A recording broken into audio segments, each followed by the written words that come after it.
938.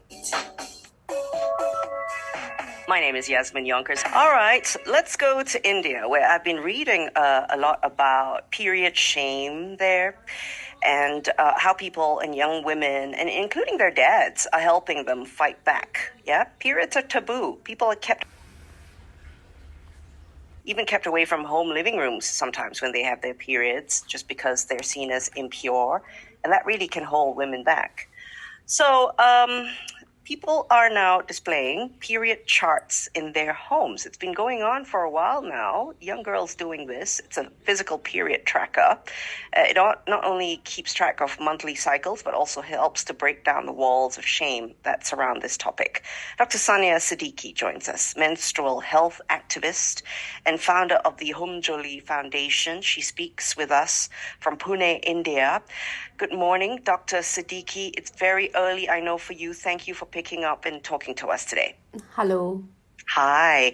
So how beneficial are these period charts when it comes to changing the perspective towards periods in Indian community? Okay.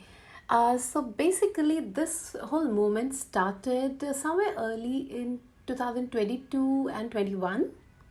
It was a pretty brave move, I would say, for that time because, interestingly, it started in a very small village of Rajasthan, one of the states in India, which is considered also a pretty conservative state. The movement started in a very small village. It was started by a father who wanted to initiate conversation around this topic with his daughter. And that's how they started displaying their period cycle, the charts, on the walls of their houses. So I would say it was a pretty brave move, one of its kind, ahead of its time. A lot of people, other houses, they joined in.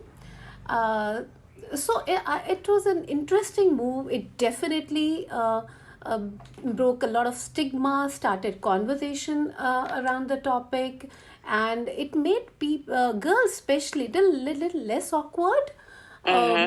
And they kind of opened up with their families if at all they had any issues regarding their menstrual cycle. So basically it was a kind of opening up about the topic. Sure. Dr. Siddiqui, I did read about some girls as well who were so into putting up their period charts that even when family members were coming over for a wedding gathering, they refused to take the period charts down. And I can tell you, growing up in Singapore, even I wouldn't put up my period chart if relatives were coming over.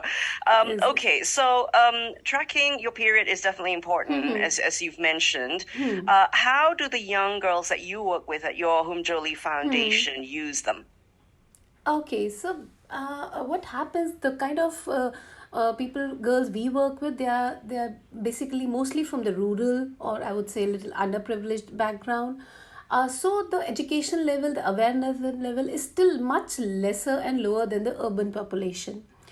So I would say no, they do not usually track their period. They don't know how to, because the awareness is so low. They have no clue a period has to be maybe of anywhere between 22 to 35 days of cycle. So they precisely don't know. They usually do not track. But yes, urban girls, they do have a pretty well idea, and yeah, they do track. But I would say not the rural women that we work with. We go and we tell them, okay, this is how you have to, the first day of the bleeding is your first day of your period. All these things we have to tell them. Otherwise, they are pretty clueless. Okay. Do you also work with sanitary products to distribute them, heighten people's knowledge about them? Or is it the menstrual cups? What's big, what's popular, Dr. Siddiqui? Right, that's a very good question.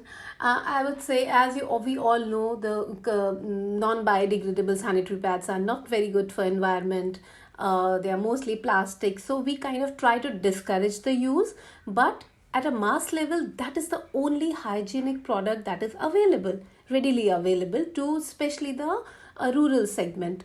So pushing them to use a menstrual cup is not the wise thing, and it is kind of little difficult for them. So urban population, gradually and very slowly, they are getting to know about the menstrual cup.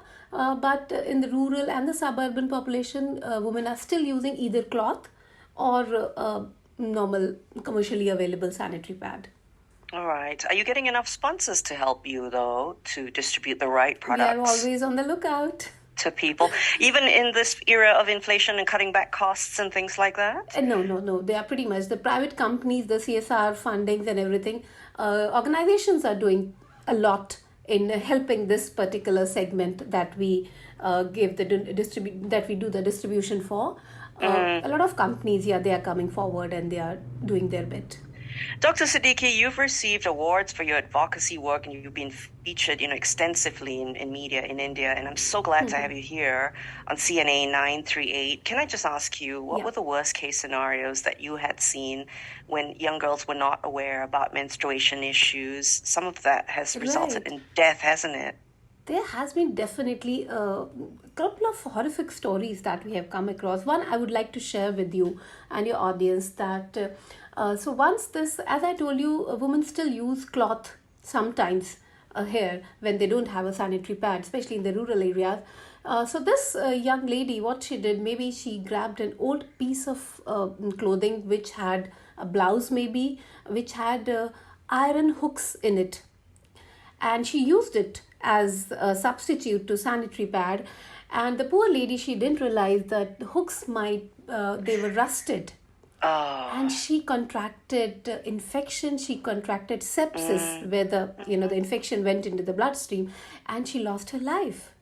So just I mean, it's such a petty thing, just lack of awareness that you don't have to use an old cloth of that status which has iron hooks in it. The cloth has to be clean and dry if at all you are using a cloth piece. So all these little things, it only will come with awareness and advocacy.